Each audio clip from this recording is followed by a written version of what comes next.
Spells. Senator Strong. Present. Senator Wiggins. Present. Senator Burke. Present. Senator Gordon. Senator Phillips. Present. Senator Pooler. Present. Senator Scritchlow. Present. Senator Steele. Present. Senator Wellington. Present. Senator Adetunji. Present. Senator Allen. Present. Senator Clark. Present. Senator Fulolo. Present. Senator Smith. Senator Smith. Present. Senator Stratton. Present. Senator Theodore. Present. Senator Brady. Present. Senator Fischel. Present. Senator Gonzalez. Present. Senator Johnson. Present. Senator Methapara. Present.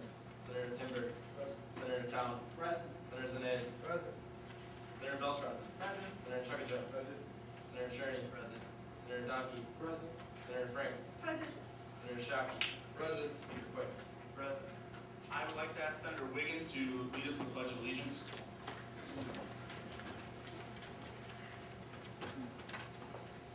Pledge allegiance. To the flag of the United States of America, and to the republic for which it stands, one nation, under God, indivisible, with liberty and justice for all.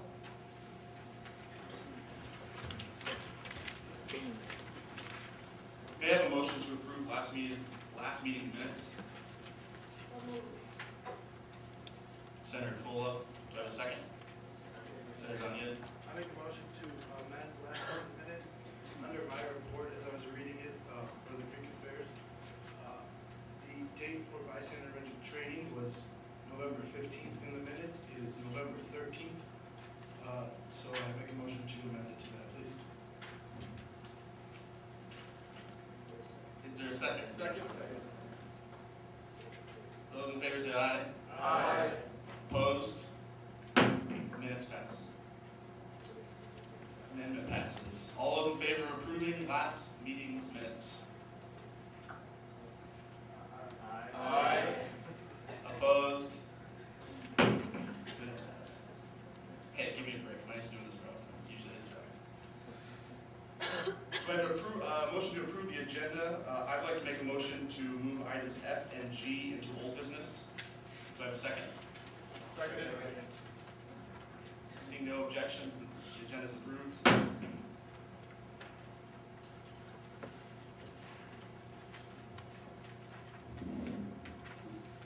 Good evening, everyone. I want to start off tonight by thanking all of you that gave up your time to help on Wednesday for David Mogenberger's memorial vigil.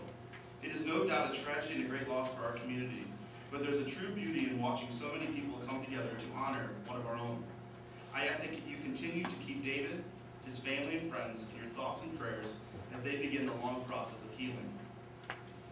On another note, today is Veterans Day, a day when our nation honors those who have given of themselves to ensure our freedom. Our nation has been defended for over 200 years by brave men and women willing to lay down their lives for the great experiment called democracy. Just this past week, we saw that democracy in action as a free people from all walks of life went to the voting booths to elect our nation's leaders. As with all elections, there are winners and losers. I will not go into the various my various views on this topic, but I believe it is worth noting that we have shown the world that yet again what a free and peaceful nation looks like when they go to vote. Sure, during the election season there are some arguments here and there, and at some points people may get agitated with another's side of view. What matters in the end is that we come together as a nation, united under the belief that no matter who wins the election, our nation will prosper. All of these freedoms are guaranteed by our service members, and here at Northern, we are blessed to attend classes, serve on committees, and walk among these heroes every day. NIU has over 800 student veterans that come from the various branches of our military. Some served decades ago or more. Many have served in places that we've all become too familiar with. Places such as Afghanistan and Iraq are the locations that these people have transferred to NIU from. These wars have been their training ground and have impacted them deeply. We must continue to honor the sacrifices of those that have given so much for us. To sit here tonight, debating and discussing issues that face our students. So, in honor of this solemn holiday, I ask that tonight we give pause and reflect on all that we hold so dear. For without those willing to fight for us, we would not be able to do that. Speaking of the freedoms of speech and expression that I allude to, I'm going to turn my remarks to an area that is both uncomfortable to discuss in public, but also very necessary for leaders such as yourself to look at. Since the last session of Senate, I have been pushing this body to demand better from this university. Last year, when I demanded that the Convocation Center serve our students better and stop double charging student organizations, I was unaware of the true magnitude of the abuse that was happening at various levels of the university. As we began looking into their accounts, we uncovered so much abuse of power and ethical violations that we were all shocked. From that point, multiple members of the university administration and staff have been arrested, charged, and or put on leave. A few have been allowed to resign, all the while being paid severance packages with signed agreements not to talk. Now, we have allegations and charges stemming from the university employees stealing building material and selling it for gain, and then they're calling it the coffee fund. This act alone calls to question the university administrator's willingness for so many years to sit back idly, allowing these actions to occur. A simple search of the Northern Star reveals how this problem was uncovered over a decade ago, and at that time, the university stated that they implemented changes in the procedures to ensure that it didn't happen again. One point that is important to make is that we cannot point to these lapses in oversight in changes of leadership, for the people in charge of that area at that time are the same people in charge today. The time for passing the buck has come to an end. One of the biggest goals for Vision 2020 is an increased student body while making NIU, quote, the most student-centered campus in the Midwest. Student-centered. That is almost laughable considering the recent events on our campus. This fall, students returned to higher tuition and fees with one last thing important to them: free campus printing. The university has maintained that this was done in an effort to cut costs, but as we see from many examples, money is there when it's needed for other things. Currently, the university has had to hire over 4 attorneys additionally to help in the various legal problems that NIU currently faces. Additionally, as I mentioned before, there are hundreds of administrators who have the luxury of having university-paid cell phones costing over $300,000 annually. Seems to me that there's only money for things that benefit those in power. This past week, we had a vote coming before the University Council regarding plus minus again. This was a great opportunity for the various leaders of this university to speak up on behalf of students concerned. We were not asking for plus minus to be removed. Rather, we were asking for more time and more student input. With so much outcry from student leaders, one would think that these leaders would have voiced their support for more student input. But, to the shock of so many students who were there and have heard about it since, these leaders that we have come to respect and look up to, when students needed them most, they sat silent, unwilling to put any skin in the game and any effort to give students a chance of taking a serious look at this issue. The positives and negatives of plus minus can be argued. The point of it is that the increase of students felt to their GPA would put an unnecessary burden on them and impact their GPAs in an ever more competitive global market. Time and again, members of the university have bucked any attempt by students to have a true seat at the table as our university's constitution dictates in shared governance. But, as I was told by Professor Sean Farrell in a University Council Steering Committee meeting, this is not Walmart. How dare students feel they should be listened to about such arbitrary things such as grading that affects them, or a proposed grievance policy so that students can have a way to make complaints on those who offend or berate them? No, senators, a grievance policy would infringe on professors' ability to complete control over their pupils and may diminish in their academic freedom. Now, I come to the latest public relations issue that the university faces regarding the police department and their alleged cover-up of evidence regarding allegations that one of their own officers sexually assaulted a student. In terms of being above board, the department has chosen to do its own internal investigation rather than ask for help from other agencies who can guarantee that there is no view of conflict of interest. No, as we have all learned too often, our department leaderships don't play well with others. We were told it was the previous DeKalb police chief's fault, and now that he has gone, the new chief, who our current police chief, that's on leave, was on the selection committee for the new police chief for DeKalb, and they're accusing him of not playing well with others. It's crazy to me that we continue to allow these people to work in positions that give the university such a bad name. I don't think that's part of the university's PR campaign to upset sitting judges or state's attorneys. The time to act is now. The laundry list of things. We've asked for campus recreation for a number of years now. We've been asking and saying this is an issue. Members of the board have went to people within the Division of Finance and Facilities putting out examples of how we can get things that are every other university has, things that are arbitrary, like a rock climbing wall, but something that students would like, have been asked for. I've had members of the board of trustees tell me that time and time again they're told no. I did a simple search, and we keep track of these things in my office. I mean, the newspaper articles from the Chicago Tribune the last couple days. I mean, we have ones back here from, this was a couple years ago, about the people that were related to certain people and how they got pay increases above and beyond everybody else. Enough is enough. Obviously tonight I'm a little irritated because this is just, it's beyond frustrating. I've spoken to you many times about how I have come to love this place. NIU is an amazing place with so much to offer. I'm not saying that we have above and beyond everyone is corrupt at the university. I don't believe that at all. We have a lot of great administrators, faculty, and staff. The problem is we have a few bad apples. And the bad apples have been allowed to sit here and rot. We spend a lot of money on PR campaigns to make our university look good. But all that doesn't matter every time someone in the suburbs opens up the paper and sees another negative thing about NIU. And not only does it impact our university in trying to gain further populations and students, it also impacts you as people are going to graduate here with a piece of paper from this university. What does that matter? What does it mean? You graduate from NIU. You should leave this institution with a sense of pride. And ladies and gentlemen, obviously I'm a little jaded in this regard now just because of the countless things. What sense of pride is there left? It's enough. Enough is enough. The university must take a stand to show that we're not going to take this anymore. It's ironic that the day that they announced the arrest of the 8 current and 1 former staff member, that was the day that we were informed we had to fill out our grievance, our ethics courses to be a paid state employee, which those of us in the SA or working at the university are considered. Were people not paying attention to those ethics tests? Were people not held accountable?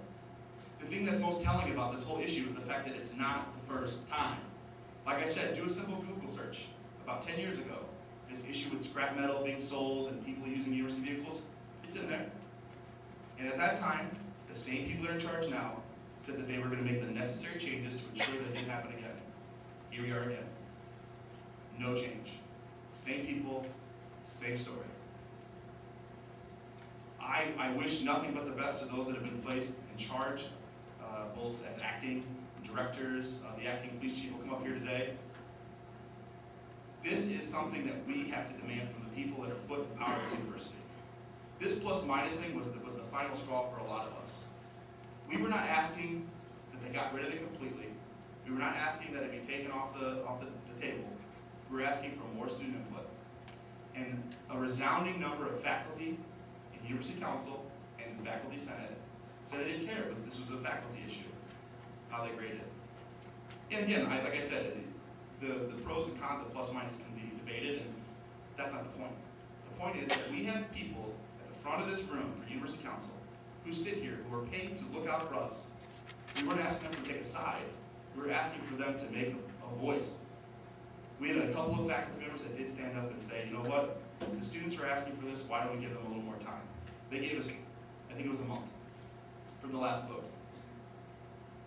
And when they went into the meeting with the APAS committee and UCC, they already knew the way they were going to vote. We're getting ready to, at this time, there are search committees all across the campus, both for the president, which is obviously a very, very important search committee. We're going to hopefully have a couple members of the student association on that committee. There's a search committee that will be started here, I think either is started or will be starting, for the vice president of student affairs and enrollment management. It sounds like there's going to be a few other search committees for other various high-level positions here at the university. We must get our voices out there. It's one thing to sit here on Sunday nights in Skyroom and talk about it, and make us feel a little better that we at least voiced it. Maybe the media will cover it. It's not enough. We have to demand better from the university. Students pay way too much money to go here to be treated like this. And again, I'm not saying it's across the board. overall, I think everyone has a very good experience at NIU. Like I said, it's those few bad apples. But those bad apples are starting to pile up. And I don't know about you, but I leave in a few weeks. I'm done. I graduate and I leave. That doesn't mean we stop speaking out. We have to demand better. So over the next few weeks, my last weeks here as speaker, and serving as a student at this university, I'm going to challenge you. We will be doing whatever we can in our power under the Constitution of Shared Governance at this university to demand better. If that means that people in senior positions who have been here for too long have outlived their welcome or need to be relieved of their duties, so be it. The university must actually do something now, not just do things in a way to react to the news stories of the day. The time for reacting, in my opinion, is over. It's time to be proactive and actually show both the university, obviously, but the broader community as a whole, the future students, the parents of students, the parents of future students, future staff members, employees of this university that are looking to change paths and go somewhere else when they go to search their previous university and type in NIU, and it comes up the first things if you do a new Google News search. See what comes up. We must demand better. So I'm going to challenge you to do what you can to get out and speak to students. I'm one person. I don't speak for everybody. You were elected to represent your areas and the students you represent.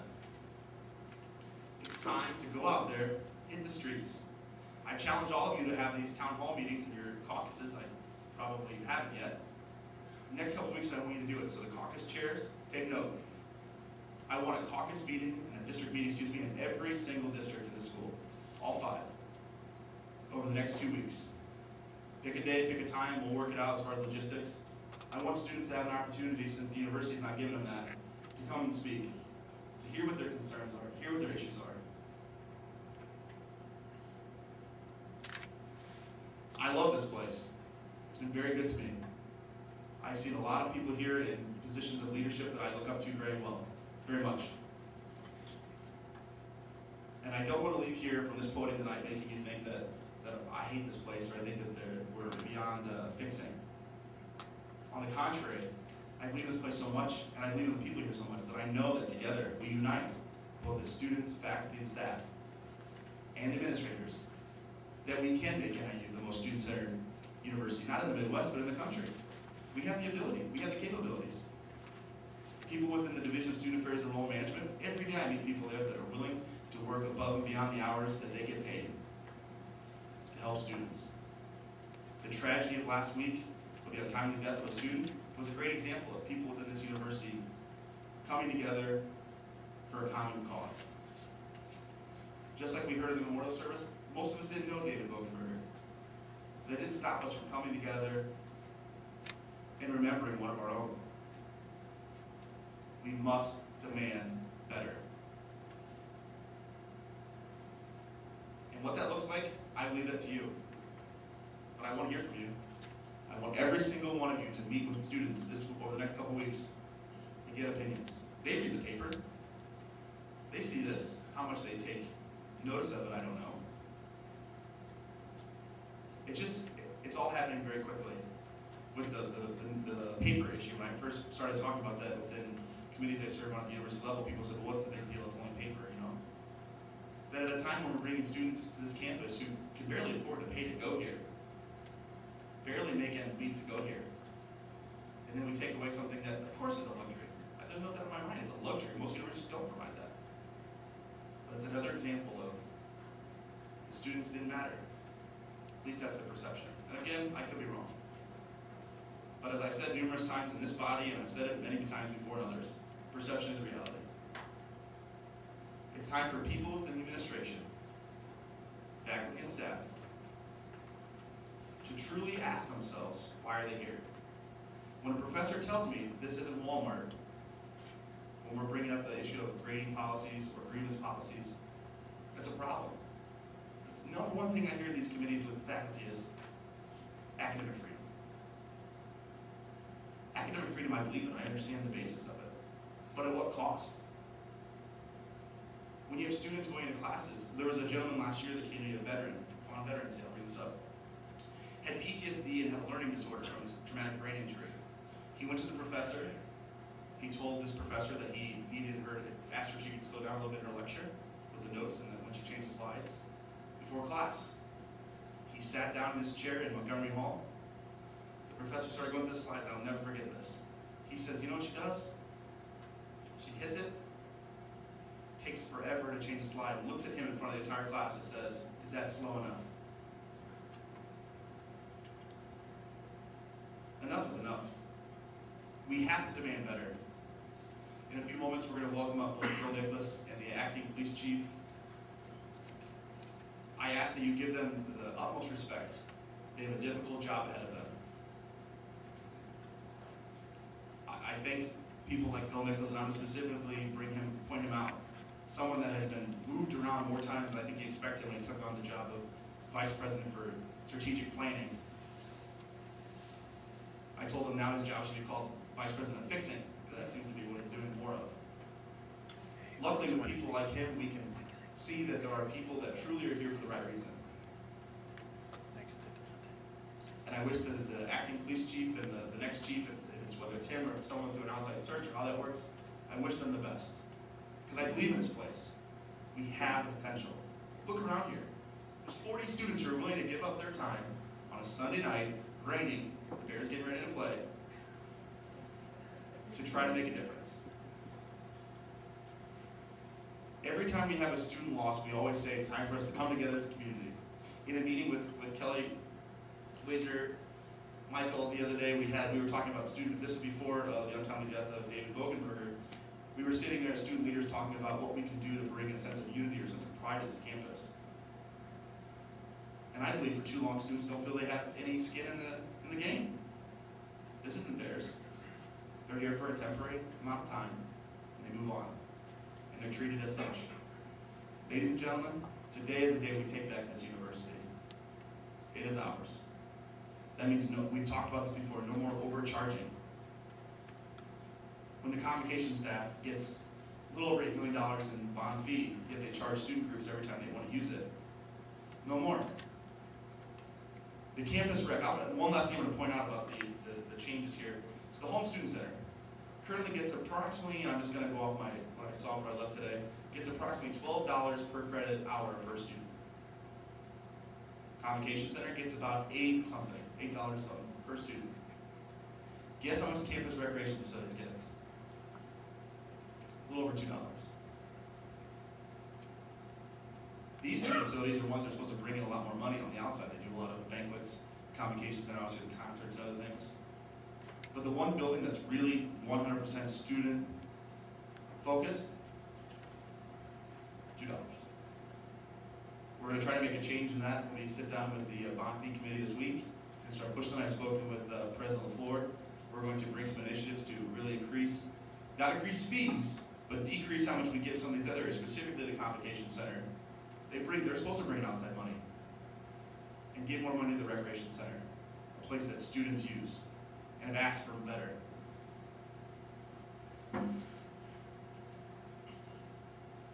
Over the next few weeks, I want to hear back from all of you that you have feedback from students. So we make sure that we're even voicing the concerns of students. Make sure this really is something they want us to fight. Apathy is no excuse to sit back and do nothing. It's time to educate students, read the University Constitution, and actually do what we're supposed to do in the idea of shared governance that we're supposed to live under. Thank you.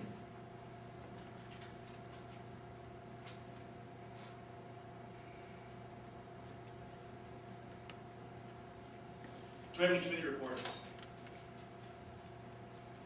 Senator Theodore. Just a quick question, we're going to yield to, Oh, yes. Yes. At this time, I'm going to, in no particular order, invite the acting vice president of student affairs and enrollment management. Enrollment management.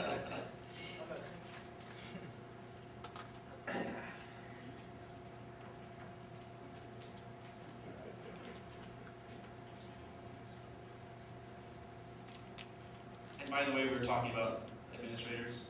Let's thank the Vice President. She came down from, I think, Geneva on a rainy Sunday night to come down here for us, so thank you. Thank you. I'm glad to be here. I'm Kelly Wiesner-Mike. I'm the Acting Vice President for Student Affairs and Enrollment Management. And coming off of some of the things that Austin was saying in terms of Veterans Day and representation and democracy, I want to thank you all for being here. You are the voice of the students. And as I reflect back on the elections that happened this past week, or actually last week now, it was important that we as individuals and collectively come forward to have our voices heard, and I am grateful for each and one of you for coming forward and representing your constituencies. I want you to know that John Jones is here at the Student Association meetings, and he works out of the Vice President's office and is a direct link to our office. My job and the job of my staff are to be here to support you in what you need, here specifically support your needs outside of the classroom. So our departments are the ones that are beyond the classroom or academics. So it's not tutoring, but things beyond the classroom such as health services, recreation centers, Austin talked about, counseling center, military student services, all those types of outside support services.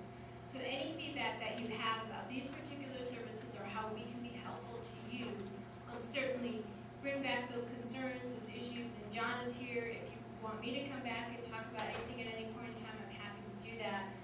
But we are open to your feedback. We want to hear how we can be most helpful in supporting you in those specific areas of student affairs and enrollment management. More than anything, though, I wanted to say thank you. Thank you for your voice. Thank you for bringing your concerns to the table. And whatever we can do to support you, we will be happy to do that. So. Are there any questions? Thank you. Thank you.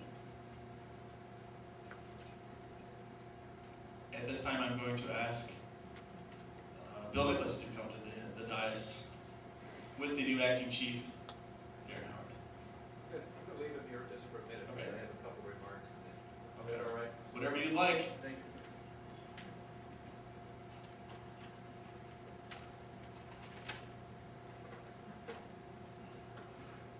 Thank you, Austin, and thank you, members of the Senate.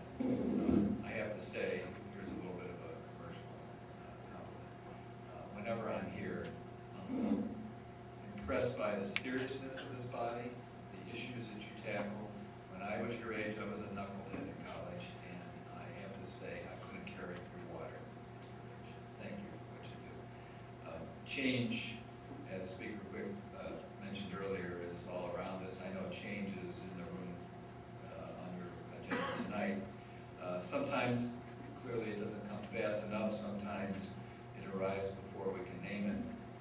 Darren Mitchell and I are here tonight to talk about some changes in the Department of Police and Public Safety. Our local media has done a good job, I think, of reporting these changes in recent days. I trust you've been following the news on NIU Today or otherwise. I won't repeat some of those things that have been said. My remarks tonight are going to be brief but unvarnished. As you're probably aware, recent findings by the presiding judge of the 16th Judicial District have called into question the integrity of a criminal investigation performed by our police department. The court termed certain actions by members of our department egregious and in flagrant violation of law. That's a direct quote. President Peters has responded very quickly to these findings. On Friday, the President restructured the reporting lines of the Public Safety Department to facilitate a more concentrated focus on the civil control of law enforcement. I was appointed Acting Director of Police and Public Safety on Friday, given full authority, subject to the President's review and counsel, of course, to take actions in the best interest of the department and the university. Under this framework, the Chief will report to the Acting Director, and I presently report to the President. Yesterday, I placed certain high-ranking officers of the department who were the subject of the court's recent findings on administrative leave. Chief Grady has been placed on leave pending finalization of charges and disciplinary actions under the terms and conditions of his employment, as well as university policies.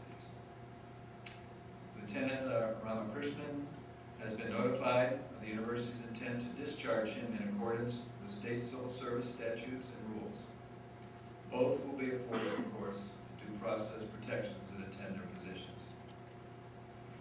Last night, the General Counsel and I met at length with Darren Mitchell. Darren has served as Deputy Chief of the Department since December of 2011. Today, and on the basis of our meeting, I appointed Darren Acting Police Chief. Darren became a sworn officer in 2000, was appointed Police Sergeant in 2002, and a Police Lieutenant in 2005. Doing pretty good. Since 2007, he has been the Director of Emergency Management and Planning. I should also mention that Darren is a certified emergency medical technician, a hazmat technician, a member of the Critical Incidents Response Team, Interpersonal Violence Response Team, and Honor Guard. And he and his wife Melody and family live in our area here and are both, Melody and Darren are both NIU grads. They've been very active in community service. In his acting capacity, Darren will assist me in conducting a management audit of the police department. What is that? That means that we're going to assess all of our SOPs, standard operating procedures and protocols, as well as personnel, to ensure we are employing the right practices to keep this campus safe, and to assure that we always live up to both the spirit and the letter of the laws that govern our behavior, and in your behalf. I am confident that in this process, the department will aspire to exceed the expectations of our community. And without any further ado, if I may yield to Acting Chief Darren Mitchell.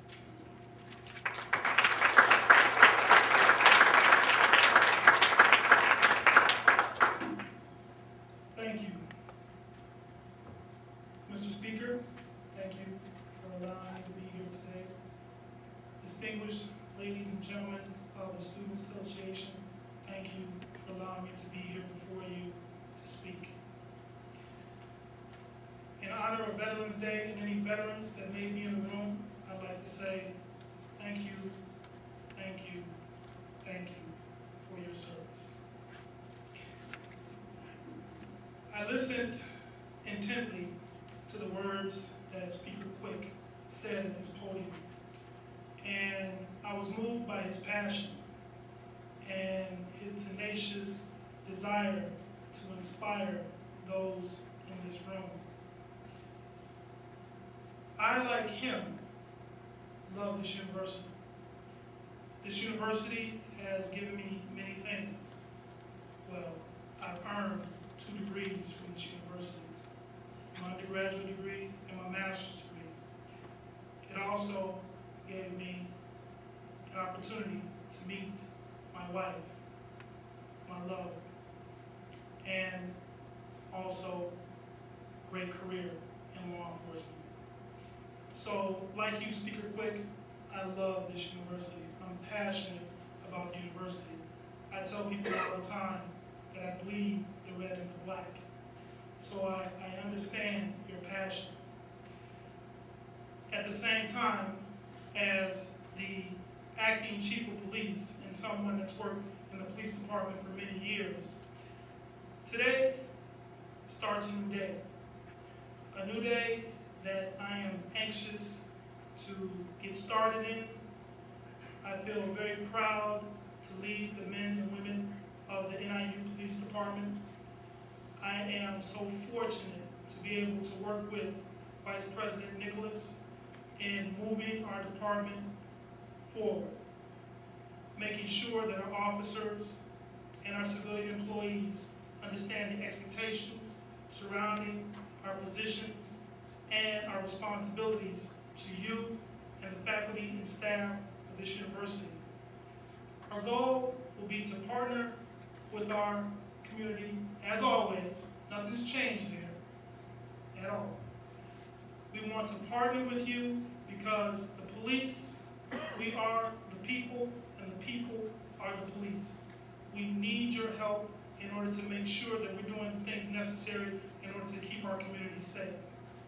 So, with all of the high-profile items that have been out there in the news, paper, in the media, in the blogs, or what have you, know that the university administration is working tirelessly in order to address those issues and concerns, and know that your police department will do everything it can in order to make this campus safe. Do everything we need to do in order to work with you. I recognize that there are many people out there that may be angry, have frustrations, disappointment, and even fear. Fear that perhaps this great institution is losing some of its polish because of some of the things that Speaker Quick mentioned today. However, as I said, for our department, it's a new day, and working with Vice President Nicholas, I know that this university will continue to strive and be a great institution as always. So, thank you again for allowing me to be here and speak with you today. Always know that my door is open to anyone in this room, any student on this campus, any faculty or staff member, to dialogue about progress, because our responsibility to always look forward and keep our department moving forward. And I will work at that tirelessly. So, thank you again. Does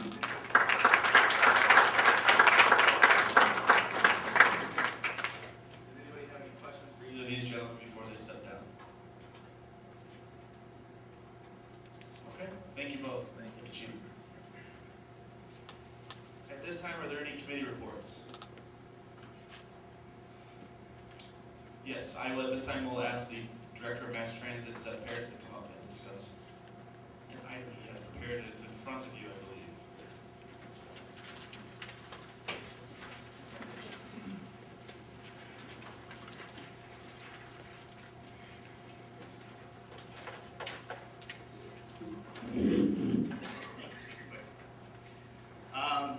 Does everybody have the piece of paper that I left in front of you?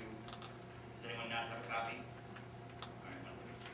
About a week and a half ago, Dr. Jones called me, the president of the Student Association, and a couple other members of his staff into his office to discuss the need for budget cuts for the bus system.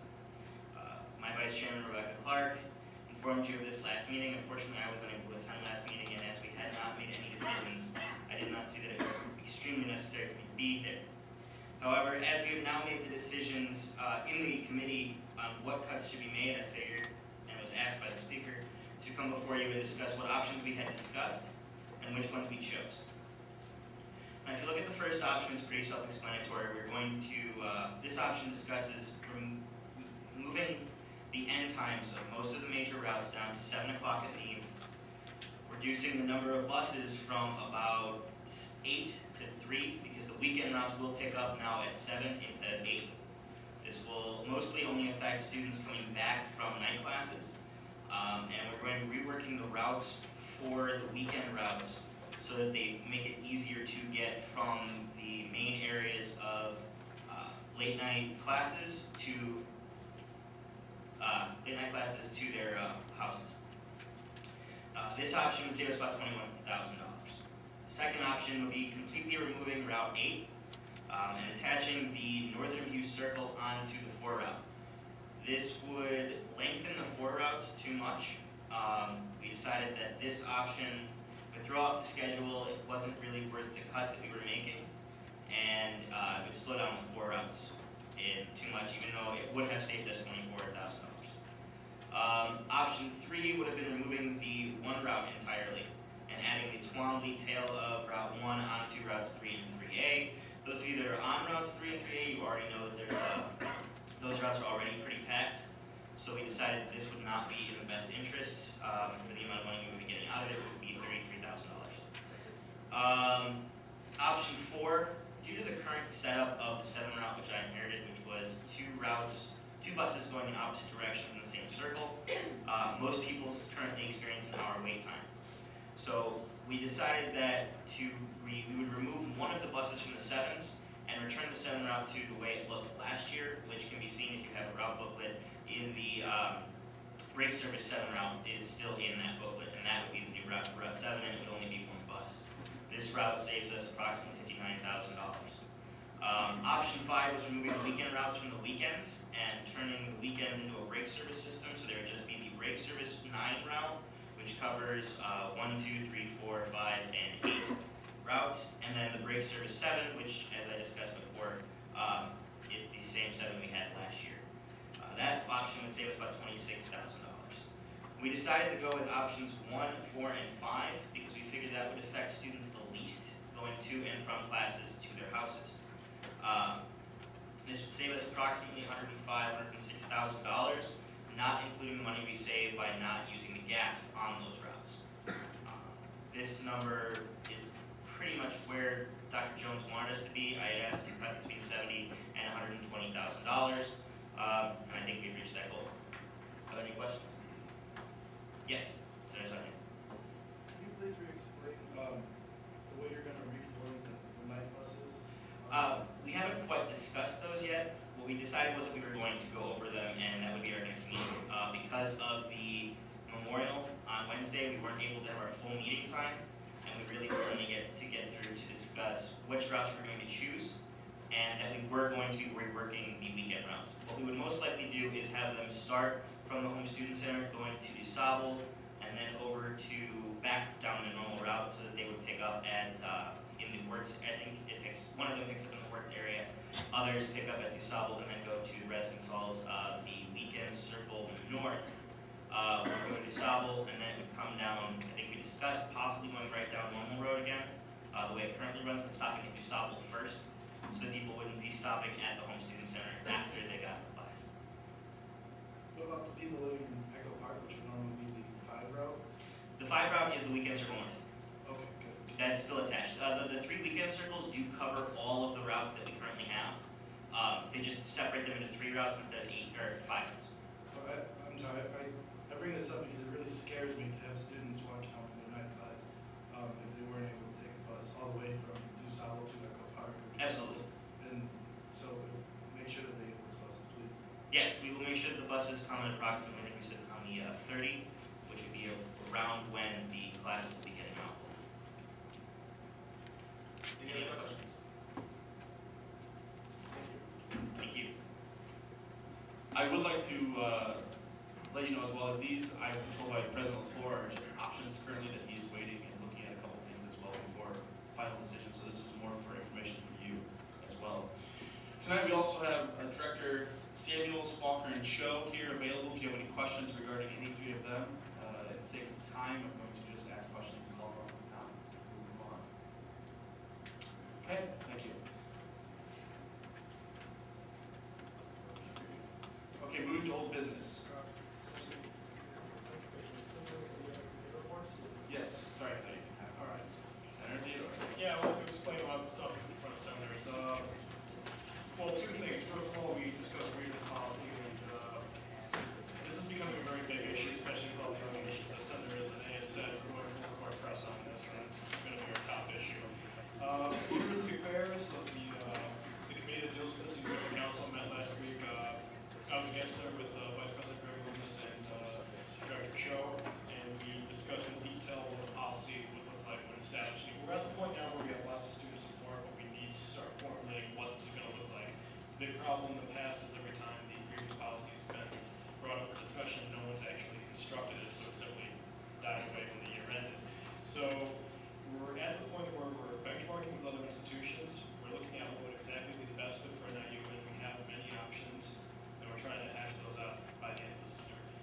So that's the update on that. Second of all, everyone has the forms in front of you for the petitions, and as you heard, University Council went ahead to not veto the plus-minus policy. Our main argument was the student input argument, not the effect it would have on the students. And what we looked at with the NIU bylaws, and I thank Director Bagg and Director Bennett for helping me out with this, is that within a 10-day period of a University Council decision, it can be appealed by petition, by reaching a minimum of 500 petitions. Then it goes to the President's office, and the President has a decision whether or not to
sure that you have the cover sheet available, because they're separate. You have the petition forms, you have the cover sheet. Make sure you have the sheet available so people know what they're signing. It's very important.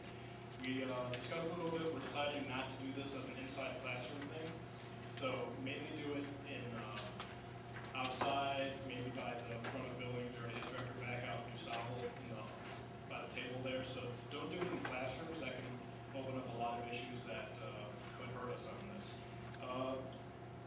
The big thing that I wanted to stress is do not take the sheets and hand them off to other people and try to get them to get a whole bunch of petitions for you. The main thing is each of you are responsible for your petitions that you have to make sure it's done right. Because if one sheet is mistaken, if it's not done right with people signing it, the whole thing gets thrown out. Because we want to get this done right. We want to get to 500 plus. We want to at least get to around 1,000. The number of people who voted in the referendum was 2 years ago. So it's going to be a pretty busy week. Make sure you get the availability sheet done. If you need more sheets, let me know. I have a lot more here and I can email it to you. You have my card and the one, I don't want one on the other side of my cell phone numbers on there. I'll be out in the counties a lot. Well, a lot of us will be out there during the weekend with petitions, so if you have any questions, don't feel free to call me. That I get to any questions or concerns? All right. Senator Clark. Are there going to be different locations for us to get the petition signed? It will mainly be based on where's best for you. So for example, if you have an hour between classes, you can do it right outside your classes. The one thing that I'd emphasize is to do it wherever you are at. So I've discussed with many people who are going to be going to great chapters to get petitions. If you live in District 2 or 1, do it in the front of residence halls. I mean, you have free time at the end of the day, people are going in and out, get petitions there. For me, most of the time I'll be out in the commons. I'm also going to be getting tables downstairs so if it gets rained out. So the big thing is just be petitioning where you are available and where you think most students will be. I've already heard that if you're petitioning inside of Sable, you probably won't get a lot of signatures because people are rushing into class and they'll just be like, I don't care. So use your best judgment.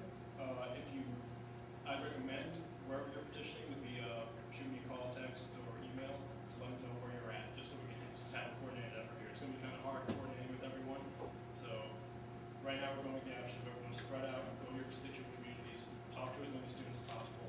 Make sure that if they have signed the petition already, don't have them sign it again. It's the biggest thing to look at here. And we'll see how it works out. The important thing is that you get all the signed signatures by Wednesday so we can have these prepared. Any other questions for Senator Theodore? Senator Wiggins. Okay, this is not to get down to like the nitty gritty, but just so it doesn't mess up the entire page. For the box saying, are you against plus minus system, on the handout you gave us, it's a check box. Are they gonna get like nitty gritty if someone puts X or check marks? Is that something we need to be No, we're eyes on? mainly doing that as sort of something you put in a database just to say, okay, of all the people who sign, we can show that some students might be for plus minus, but they just care about the student input thing. So the details for what goes in there doesn't matter. It just so we know that we do. The main thing that we tell people is this isn't about plus minus, it's about student input. This is about students being involved in this policy. And that's one thing to stress. So if someone comes up to you and says, no, I disagree with that, just say thank you and move on. Like, original, just try to get as many signatures as possible and not debate with people. Any other questions for Senator Theodore? Senator Rappaport. Do you want us to jump stuff in your office on Wednesday? It'll, And it could be in the Senate office, it could be in the main office. I'm gonna talk to the people who work in the SA main office to know that if I'm not there, it gets wrapped in lost. The Senate office, I'm probably gonna have to put it there so people can put it in there. Or if you can't make it to the office, that's another reason I passed on my card, just contact me and I can try to come back, wherever you want to bring it. Any other questions? Thank you, Senator Theodore. All right, thanks. Any other committee reports? Senator Zanya. Bystander intervention training is this Wednesday, the 13th, at 6 o'clock. I understand there is a football game that night. I do not believe that the committee of bystander intervention was aware of that. I will be sending an email to them when I get out of here or first thing in the morning to see if they want to change the date. But if you could please fill this out so I can have your information, and I can give you the details on when that is happening. Thank you. Thank you. Any other committee reports? Moving on, we will now go to old business. In the sake of time, I'm going to ask that items A, B, and C, so SAB 44015, SAB 44016 and SAB 44017 be approved concurrently. Can I have a motion in favor of that? Senator Shockey, second. Senator Cherney. Are the following groups present? Interactive Marketing Board, thank you. Making Enterprise, thank you. And the National Society of Collegiate Scholars. So I'm going to make a motion to divide the question to approve SAB 44015, SAB 44016 concurrently. And postpone item C, SAB 44017. Okay, all in favor of approving that amendment, say aye. Aye. Opposed? Motion passes.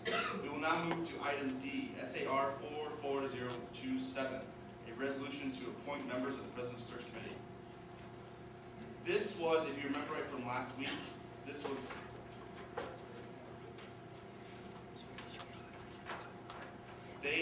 last week. There was some discussion regarding the appointment to the Presidential Search Committee. In further discussion with President LaFleur, it has been decided to remove Kara Brock, Chief of Staff, and appoint Senator Mike Theodore to that committee. So this is the final legislation for that. And I will ask for any comments, questions, discussion. Seeing none, all those in favor of approving SAR 44027 say aye. Aye. Opposed? Motion passes. At this time, I'm going to ask that the President Pro Tempore and the Clerk of the Senate please leave the front and ask Senator Chukaja to come up here to the front and Senator Cherney to assist in the election of the next speaker.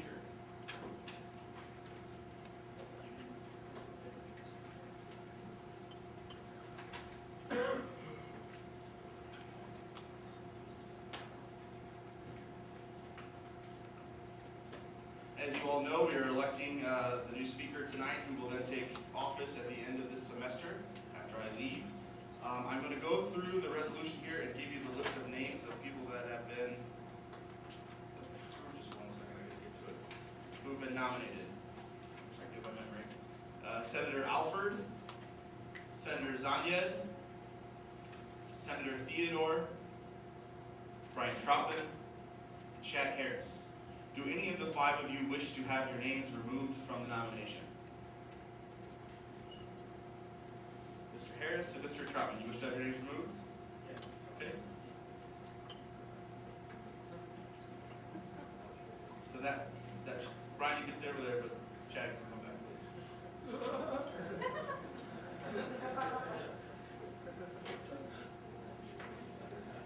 There we go. Now we're going to go ahead with the process of nominating, or excuse me, electing the speaker. At this time, in no particular order, I'm going to ask Senator Alford. I will give each person 3 minutes to come to the dais and speak on their own behalf. At that time, we will have them come and sit over in this section over here, and then all five will be, or actually sit in the back, I'm sorry, that way it'd be easier. And then at that time, we'll ask all three of them to leave, and we will do our discussion, debate, and vote. So at this time, Senator Alford.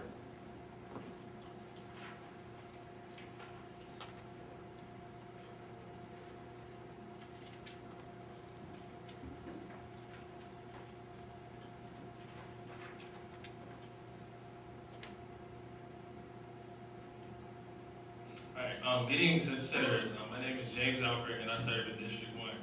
I am currently interested in running for Speaker of the Senate. One reason I believe that I'm good for this position is because I will make sure that every student voice is heard on this campus. Through my work with the Residence Hall Association, the Campus Activities Board, the Black Student Union, and the Student Association, I know that I can go out there and make sure that I adequately represent the students of NIU. A lot of people can say that they can go out and make sure that people's voices are heard, but if they're not out there actually putting in the legwork and engaging and interacting with students on a daily basis and going to meetings and interacting with the students. So, as from my understanding, as a senator, as Speaker of the Senate, I know that I will have to work with the Senate and also fulfill various duties such as sitting on the Finance Committee of the Senate, enforcing all the Student Association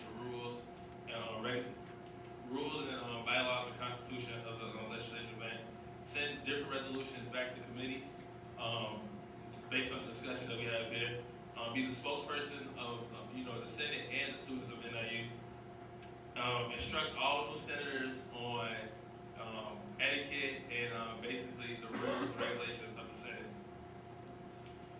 I know with my experience on this campus with various organizations and with the different resource centers on campus, I know that I can adequately represent the students of NIU. This is not just something that I'm just up here telling you guys. This is something that I've been doing for the past 2.5 years, and this is something that I want to continue to do. With this position, I will use that power to make sure that I go out and caucus for the students. A couple of my goals that I do want to do while here is, one, be the spokesperson for the students. Two, make sure that we hold administration accountable for students, just like we brought up numerous times tonight about the plus-minus system. Students' input should be taken into consideration on it. And three, I want to hold senators accountable and make sure that we go out there and we hold caucus meetings with our constituents and make sure that their voices are being heard in the university and with NIU. Are there any questions for Senator Alford? Senator Clark. Being involved in so many student organizations, I know that being a speaker of the Senate is very time consuming. Do you think that you'll have time to attend all the meetings that Austin now attends? Okay, so to answer that question, in the past I have been very involved. Currently I'm involved with two organizations, Senate and the Black Student Union, and I would do whatever's possible to fulfill this position. But saying that, I have in the past been involved with a number of organizations to see different aspects of campus and know that I need to take all students' ideas into consideration. Senator Fulham. How does your past affiliations with other organizations make you qualified to be a speaker? It just shows the diverseness of me being able to, represent all students across campus, and not geared towards organizations from one organization, whether when you combine all the organizations together and look at the students that they represent, and just being able to represent all students. You yield?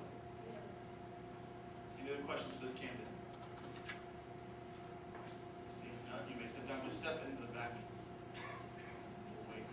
At this time, I will ask Senator Theodore to come to the front. It is important to ask questions, ladies and gentlemen. This is the person that will lead you next, so this is the time.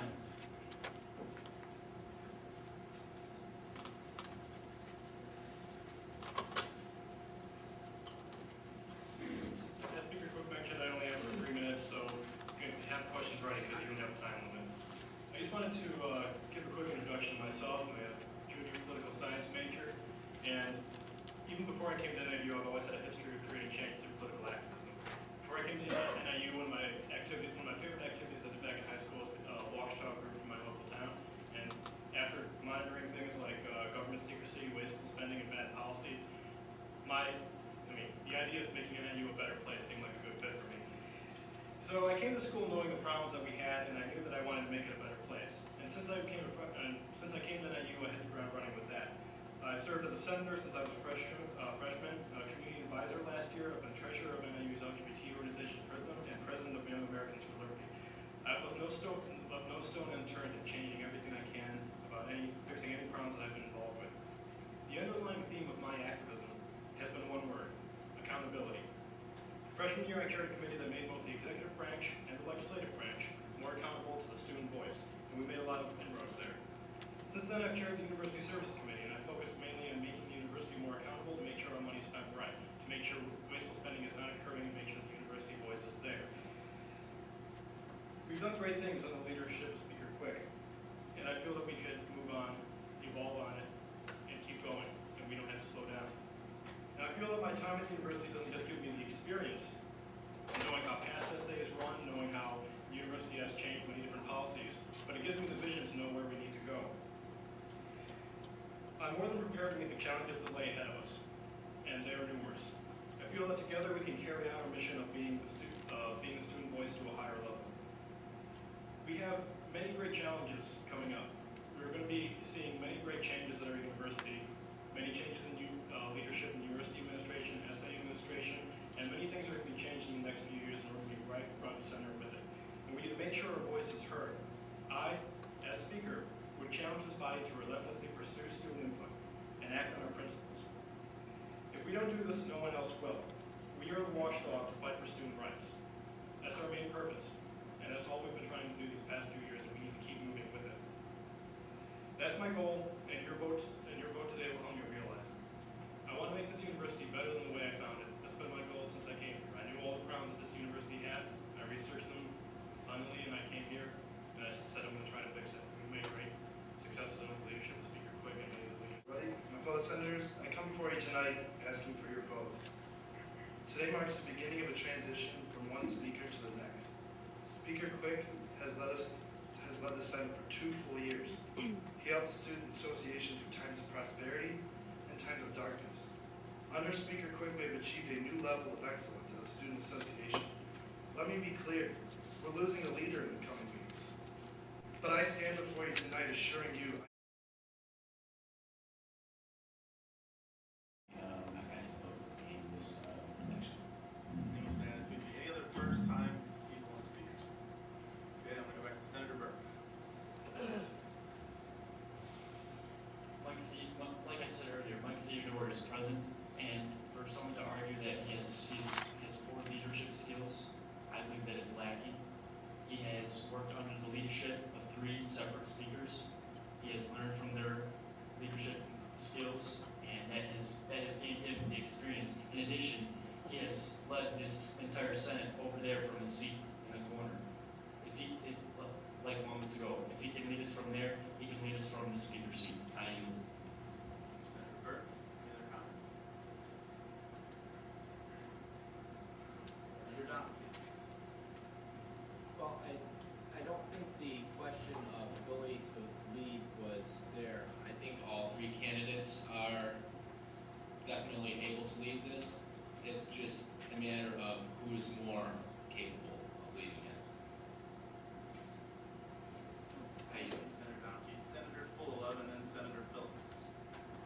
I have my question to some of the senators who are in support of Senator Zingar is, can Senator Zingar work with people of multiple different diversities? I feel that I have seen Senator Zingar work in the same capabilities as I've seen right there. He has worked with a number of different areas.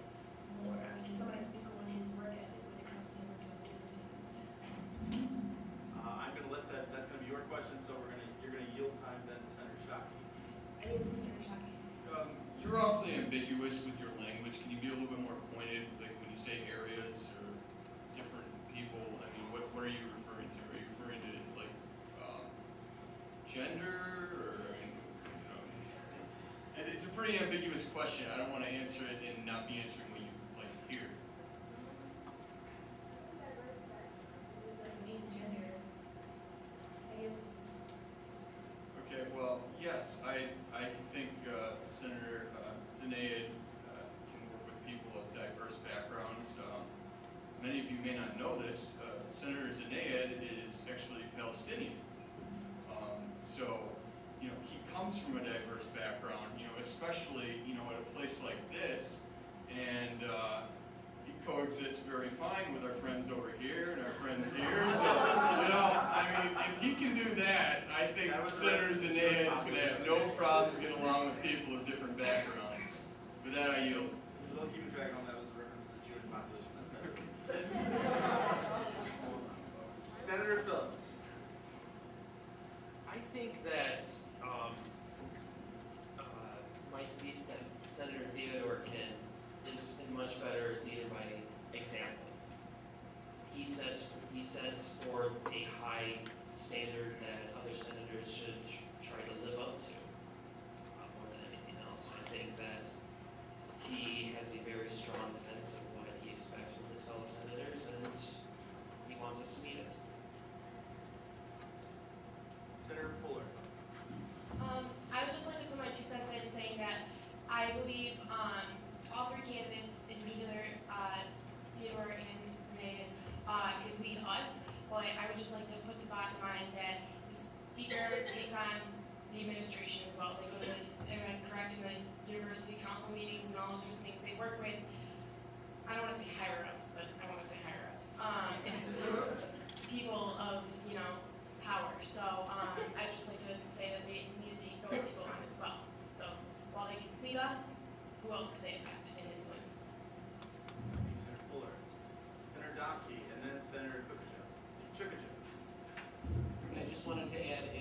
Senator Phillips that Zenad is also going to hold the senators accountable. As he mentioned in his speech, one of the things that he said he would like to do is meet individually with each and every one of the senators, which in my eyes is a very, very showing notion that he cares very much about the student association here. I yield. As somebody mentioned earlier, Mike Theodore's attention to detail, that actually stuck to me. Like saying that to be in Austin's position right now, I feel like you have to be that person, to be looking into every possible thing that could be going wrong, because if it could go wrong, it will go wrong. And I believe that he will have that vision to be able to pinpoint that out and just talk about it to his table. I mean, he will be able to bring it out to light and proceed with his thoughts on how it should be handled. And I believe that he will be the leader in that sense. So, Thank you. Any other comments? I'm going to give my 2 cents on this. I was just debating whether or not I should or not. Obviously, I have a lot at stake here as far as my own feelings on the position, having held it for a couple years now. I've gotten one of the privileges of this position is I get to meet all the senators throughout the years that I served, specifically as Speaker. It is a humbling experience. It is a humbling experience, to say the least. It is a humbling experience, to say the least, to sit up here week in, week out, and at times it can be very frustrating. And I know a lot of you have already began to get, every Sunday. It's a big. That's I think the biggest commitment is Sundays. Because I haven't taken a weekend vacation somewhere like I used to like to do for 3 years now. So that's something. But I'm happy to see that there are 3 candidates, originally 5, who were willing to put their hat in the ring. I think it's always commendable to put your neck on the line and know that there's a group of your peers sitting in this room right now discussing your pros and your cons. As someone that's sat on the other side of that a couple times now, it is humbling to say the least. Senator Alford, I think his one negative that really is the reason why I don't think this is the right time for him is he's served in this body for just a short time now. I think if we were further in the year, I think that could be a more distinct possibility for him. I think he's got a lot of potential. I've heard a lot of good things about this young man who has served on various committees across campus and has done a good job. I just don't feel he's ready for that yet. And now to Senator Theodore and Senator Zanya. I've worked with Senator Theodore since he first got here, his freshman year with Mr. Troutman over there. They were buddies. And to say that I care for Mike is an understatement. He is a wonderful, wonderful man with a lot of passion and a lot of heart and very wonkish, if you will, to take Senator Shockey's words out of his mouth. I think he has a lot of the attributes that are needed in that position. I think he would do an amazing job in that position. I have one drawback. Senator Theodore, one of the things and by the way, I did discuss this with him on this past week when we sat down and discussed this election. And I let him know my concern. My concern with Senator Theodore is he's very good at the details. He's very good at the minutia of the Senate. He's very good at making sure that we're doing what we're supposed to do in those things. The area that he's lacking, in my opinion, and what I expressed to him, is that fire. That fire to really get in someone, to really make people want to do. Now, of course, I know there are people from his committee, people that have served with him, and he definitely has the capability, but it's not something that comes naturally to him in that way. I do think it's in his potential to get there. I don't think he's there yet. One of the things I expressed to him was that in this position, I feel leadership is something that has to come naturally to that person. Once you're up here and you're in here day in and day out and you have people criticizing you, you're usually in the paper more often, people think they know you from what they read, it's very, very, very challenging. The first year that Senator Theodore was here was the most tumultuous year that I've dealt with in the Senate. We had 3 speakers in a matter of one academic year, actually within one semester, I take that back. One had to leave due to an academic thing, an internship. One left because senators were sending negative emails to each other. campus-wide. There was a lot of infighting going on and those things. And that particular speaker decided it was too much. Luckily today, we don't have that. Last year we had, beginning of the Senate, we had people come in with intentions of creating a lot of hostility and not focusing enough on the outside. When we spend too much time focusing on the internal workings of this organization, particularly the Student Association, we're not serving the students. When we're not serving the students, then we're not doing what we're supposed to do. And I think Senator Theodore will be a great asset to have here, 100%. I always like that he sits across from me because I take his opinion to heart. He's one of the people I go to often. Senator Zanaid has been on the Senate now. This is his second year. And I at first was hesitant when he announced that he was going to run. But the one thing that I have seen with Senator Zanaid from the very beginning is his drive and his ability to get people to listen, particularly in senior, and like what Senator Fuller mentions. It is very important, at least what I feel I've tried to do, is make this position more about what we do outside, not just the meeting itself, and not just the internal workings of the office. And that's why we have more of a staff and a setup. That way we can focus more on the going after things that are important for students as a whole at the university and community level. Senator Zanaid, I think, is the right person for this position at this time. I think Senator Theodore has another year and a half at best. I think maybe a little more. I think he might get to that place eventually.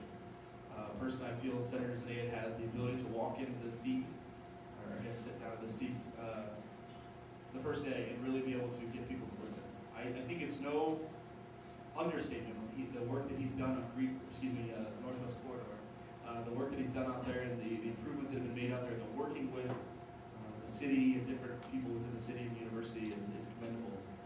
It's very difficult, I'll be very honest, to sit here and discuss both people I care for as friends and have to make a decision is difficult, but that's what leadership is. We make difficult decisions. Fortunately for you, this is one of the first difficult decisions we've had to make this year. Hopefully it won't be the last, because more difficult decisions means more progress that we make here. So I fully support Senator Zanaid. I think he's ready to sit in here and really motivate you, and to not just do that in the Senate, but also motivate the student body and to work with President LaFleur. Of course, they're going to be starting elections come next semester. It's important that we continue and keep the work of the Senate together so we can really hit these issues that I spoke about in my speaker's report. It's not going away after I leave here in 4 or 5 weeks. It's going to be here, and you're going to need a true leader who's going to be able to push the university to move forward. And with that, I yield. Senator Beltran. I agree with you, Speaker Quick, in the fact that, as you were saying, that it's more on the outside. We should focus more on changing what's outside here instead of focusing what's on in here. Speaking from professional experience as an administrator, you do need someone to push, and I agree. You need someone that has that fire with it, and I agree wholeheartedly on it.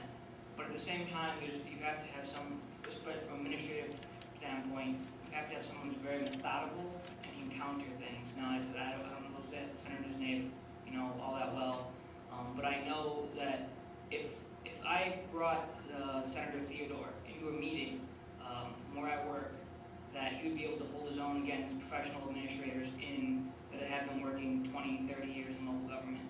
And so that's my biggest, besides his attention to detail and all that, that's my biggest point that I see for him in this leadership position. So, I yield. Thanks, Senator Beltran. Senator Timber.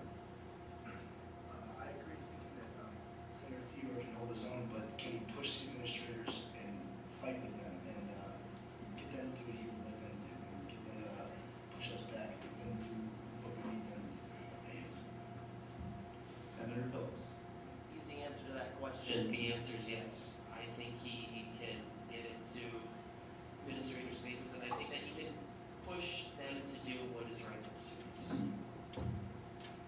you yield? I yield. Senator Sharp.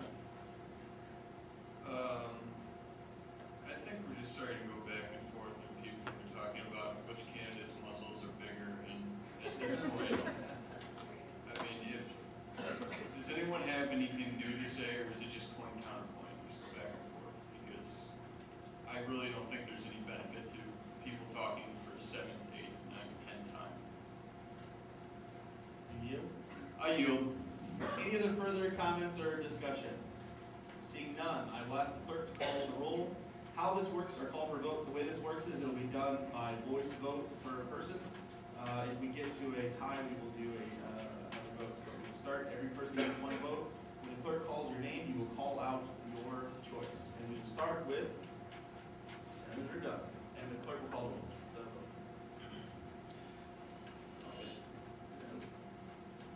Senator Dunn. Senator Zanea. Senator Goldman. Senator Zanea. Senator Hannon. Senator Zanea. Senator Cagle. Senator Theodore. Senator Spells. Senator Theodore. Senator Strong. Senator Wiggins. Senator Theodore. Senator Burke. Senator Michael Theodore. Senator Gordon. Senator Phillips. Mike Theodore. Senator Pooler. Senator Zanea. Senator Scritchlow. Senator Zanea. Senator Steele. Senator Theodore. Senator Wellington. Senator Theodore. Senator Hatatunji. Senator Alford. Senator Allen. Senator Clark. Senator Theodore. Senator Follow. Senator Theodore. Senator Smith. Senator Smith. Senator Theodore. Senator Stratton. Senator Alford. Senator Brady. Senator Theodore. Senator Fischella. Senator Zanea. Senator Gonzalez. Senator Zanea. Senator Johnson. Senator Zanea. Senator Mathapara. Senator Zanea. Senator Timber. Senator Zanea. Senator Town. Senator Zanea. Senator Beltran. Senator Theodore. Senator Chukcha. Senator Theodore. Senator Sherney. Senator Theodore. Senator Donkey. Senator Zanea. Senator Frank. Senator Theodore. Senator Shockey. Senator Zanea. Speak quick. Tie vote to 5. We're gonna just hold off 1 second, okay?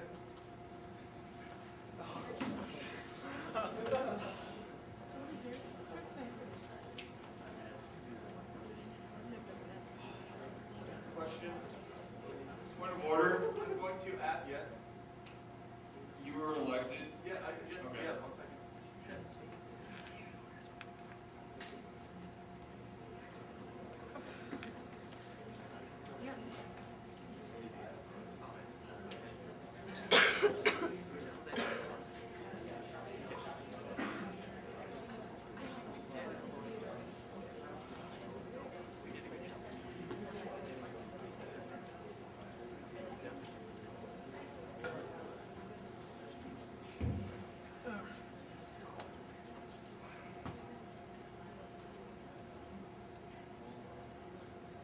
My vote is for Senator Zanea. The vote total is 15 Senator Theodore, 2 Senator Alford, and 15 Senator Zanea. At this time, we will call for a revote.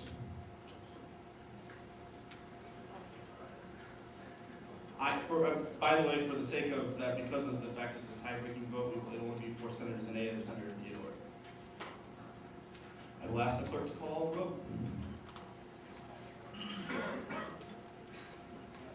Actually, 1 second. I'm going to ask for a motion for a 2-minute recess. Motion. Second. We are on a 2-minute recess. We'll convene in 2 minutes. Yield time to outside party. You, that is in order. To whom? To Clerk Chad Harris. Okay. Okay. I guess it's recording, so. We're recording, right? A couple things I just wanted to say is something that you guys haven't seen because only a few guys have come to the office is Speaker is not necessarily just running Senate. that is, I would say, almost the easiest part, because you guys are here on time, we don't need to hold your hand and walk you up the steps. You guys are here to lead the campus. And where speaker comes actually into play is the external side, is fighting the administration, is going to university council, faculty senate, university council steering committee, all those boards which I've served on with Speaker Cook as well. And it's a very different environment than running a group of students. These professors with PhDs will come in and they will say just about anything to shut some of the things that we have to say down. And that's where you need the bulldog. One of the things that Professor Downing said to me in OMIS is there's pit bulls and there's pinballs. And in my opinion, Senator Zanaid is more pit bull-like than than Senator Theodore. It's the way that you can go into a room and command it and make people want what you want, and that's something that I think Senator Zanaid really does possess. Senator Theodore is one of the most intelligent senators in this room. I've had to work with him multiple times, and he is, like I said, one of the best legislators in here. And he can write and draft policies like no other. He can command his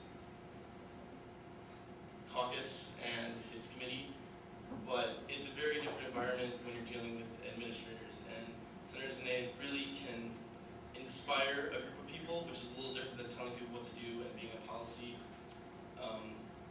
So just go with that. Think about the externals. It's more than just running Senate. It's the outside world where speaker actually has to speak on behalf of students, not just running in Senate. And I just feel like I didn't see a whole lot of that from either candidate in their speeches, and I didn't see a lot of that within questions from you guys. So I just want to make a point that there's a much bigger side to being speaker. And I just want you guys to think about that for an extra second. Do you yield, Senator Hannon? I think the clerk just worried about who's next boss will be. Any other new comments or questions? Yes. I would like to make a point of order to yield time to Brian Truman. That point is in order. Mr. Truman. You may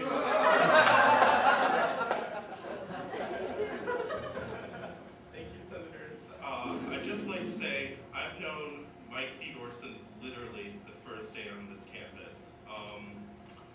He's someone who is intensely dedicated to this position. When we went to Philadelphia together, we both received the same scholarship to go to a seminar on First Amendment rights on college campuses and First Amendment issues. After the conference, I was the guy who, went out with everyone and hit the bars. He was the guy who stayed back and wanted to talk more with other student leaders so that he could get a better understanding of the issues affecting, their campuses, the solutions they came up with, because he's that dedicated.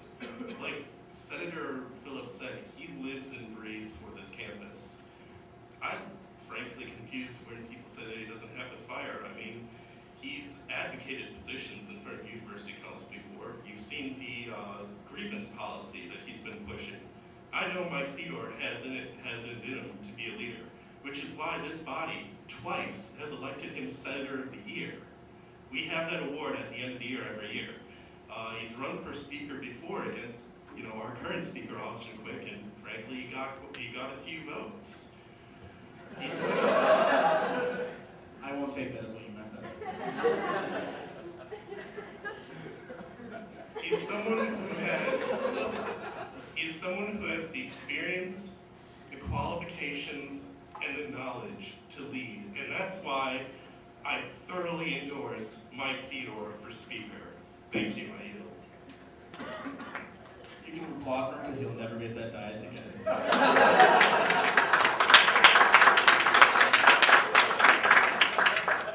Any other discussion, comments, questions, clarifications? Yes, Senator Wiggins. All right, I just want to put this out there, and this isn't to refute anything against the reputation of Senator Zanaid, but in endorsing Mike Theodore, I think when you take the two, so we kind of narrowed it down to one above and beyond has drive, but isn't necessarily the guru of policy. One's the guru of policy, doesn't necessarily have drive for some, right? Okay, so we're split there.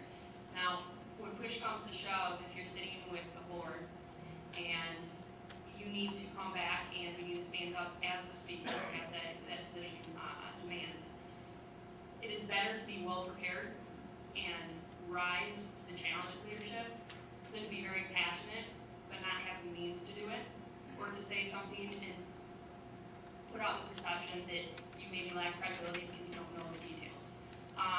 So they both seem like great candidates, but again, I'm going for Theodore because it's been my experience with military. When you need to be a leader, when you're charged with that position, you do rise to it. And being that he is abundantly qualified otherwise, and that's not debated, I'm fully endorsed by Theodore. Thank you. Anyone else? Senator Gonzalez. I think we can all agree that one of the people that care most about this campus in this room right now is Speaker Quick. And, you know, he's been up there for 2 years, and I think, you know, who he backs is, you know, it should reflect, you know, who we vote for. He's been fighting, you heard his speech at the beginning, and no one probably knows who's more qualified than, you know, the current speaker. I mean, probably working more often, so, you know, I think that, endorsement of the current speaker should, you know, help you guys make your votes. I yield. Thank you, Senator Gonzalez. It feels like I'm dead when I'm just listening here to what you were saying. Anyone else? Seeing none, I will ask the clerk to call for a vote. Remember, it's only between Senator Theodore and Senator Zenea. Senator Dunn. Senator Zenea. Senator Coleman. Senator Hannon. Senator Cagle. Senator Spells. Senator Strong. Senator Wiggins. Senator Theodore. Senator Burke. Senator Michael Theodore. In case you were confused who it was.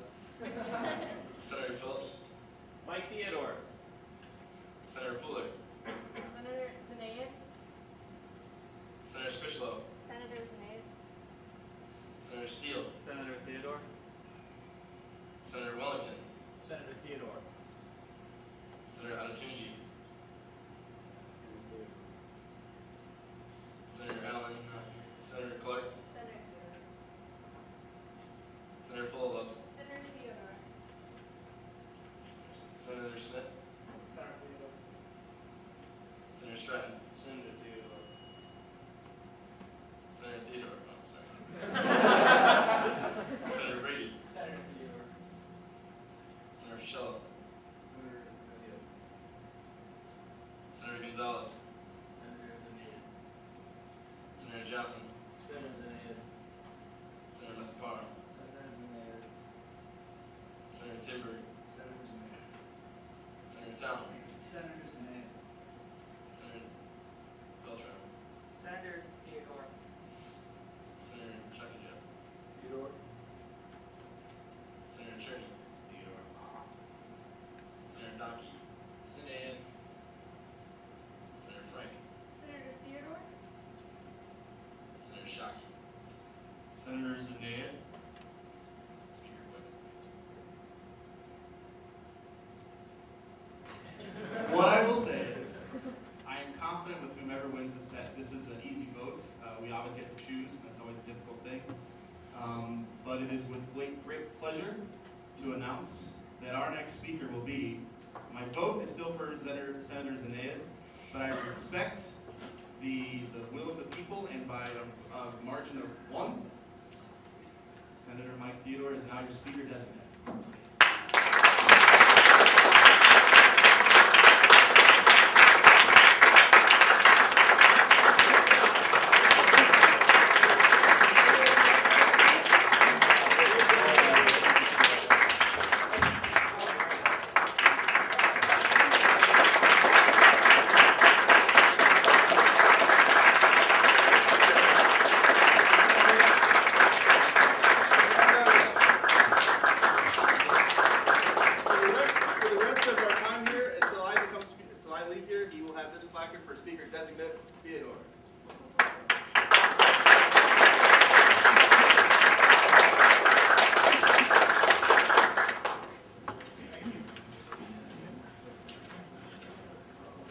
Congratulations, both Speaker Designate Theodore, which is your temporary title, And Senator Zenayed and Senator Alford, I want to commend both of you for putting forth your efforts in leading this body. It was, as you can tell by the length it took, it was deliberate, and I look forward to the future, and I ask both of you to remain as committed to this body as you have before this day. And I wish the Speaker Designate Theodore the best of luck. At this time, I'm going to ask for a motion to approve the following resolutions. We're going to do them concurrently so we can move through here. I would like a motion to approve SAR 44028, a resolution to remember David Bogenberger, and SAR 44029, a resolution to honor Veterans Day. Second. Okay, just to speak on both of them, the resolution to remember David Bogenberger, as we've done in the past, will be presented in the way that you've seen the proclamations done before. Very nicely, and given to the university that presented his family on behalf of the students at Northern Illinois University. At this time, I'm going to ask for a moment of silence as it is pertains into the resolution for David Bogenberger.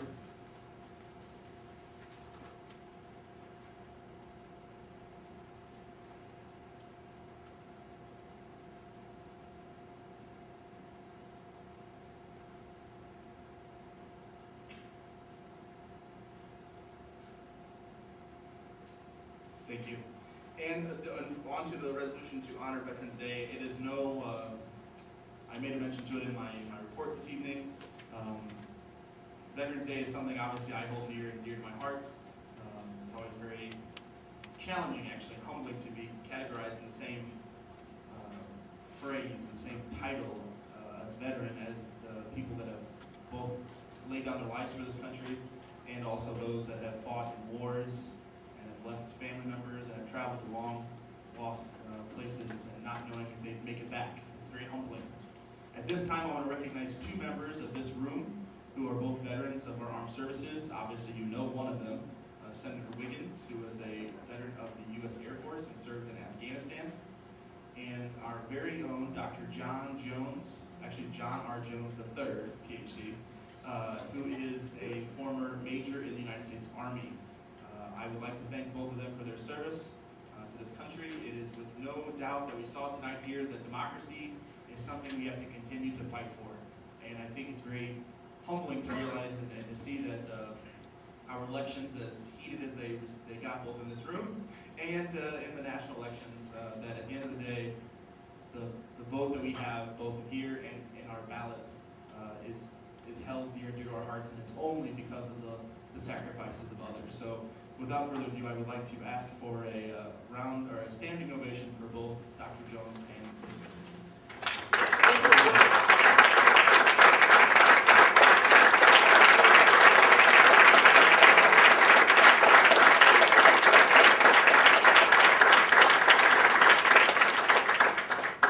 Senator Clark, you have a comment?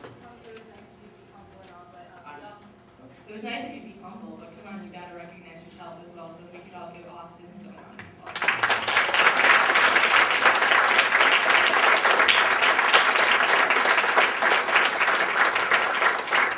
Thank you.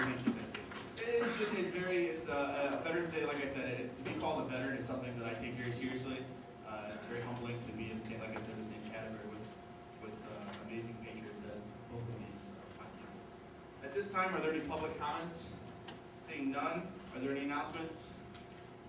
Speaker Designate Theodore. Thank you. I just want to make sure everyone with the availability forms, please get them back to me at the end of the meeting, or if you didn't fill it out and you need to get out, just send me an email with it so I know when you're free. Any other questions, comments, or concerns? Seeing none, I'm going to ask the clerk to call the roll, but before we do that, remember what I said. So for those of you that are chairman of the caucuses, I would like you to come see me this week so we can plan for our next action. Ladies and gentlemen, this does not end just because the meeting's over. So we need to fight for our university. Clerk, call the roll. Senator Alford. Aye. Senator Dunn. Aye. Senator Goldman. Aye. Senator Hannon. Aye. Senator Cagle. Aye. Senator Spells. Aye. Senator Strong. Aye. Senator Wiggins. Aye. Senator Burke. Aye. Senator Gordon. Senator Phillips. Aye. Senator Fuller. Aye. Senator Scrishlow. Aye. Senator Steele. Aye. Senator Wellington. Aye. Senator Atunji. Aye. Senator Allen. Senator Clark.